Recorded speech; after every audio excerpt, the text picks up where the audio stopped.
ఒక్కటి. సమయం మించిపోతుంది. పూజ మొదలు పెట్టండి గురుదేవ. మిత్రా, ఇప్పుడు ఈ రాజ్యం నాది. ఇక నీ స్థానం ఇది. రా. శతధృ వంశం 100 మందిని చంపిగాని చావని వీరవంశం. మాన్సింగ్, నువ్వు చెప్పిన చరిత్ర ఉత్త బుర్ర కథ అని ఇప్పుడే నిరూపిస్తా చూడు.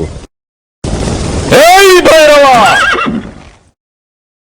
యువరాణిని వీడికిస్తానని మాటిచ్చా. దాన్ని తీసుకొచ్చి వీడి ఒళ్ళో పెట్టి నా కాళ్ళకి సలాం కొట్టిపో. నిన్ను ప్రాణాలతో వదిలేస్తా. నేను నీకు మాటిస్తున్నా షేర్ ఖాన్.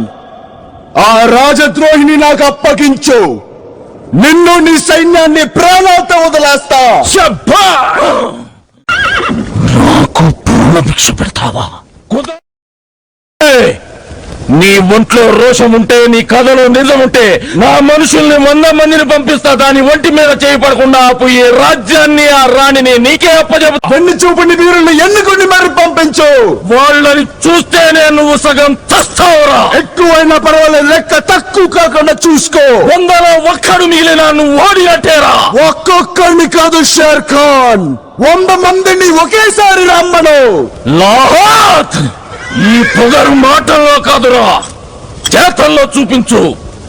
సైతాన్ కి ఫౌజే.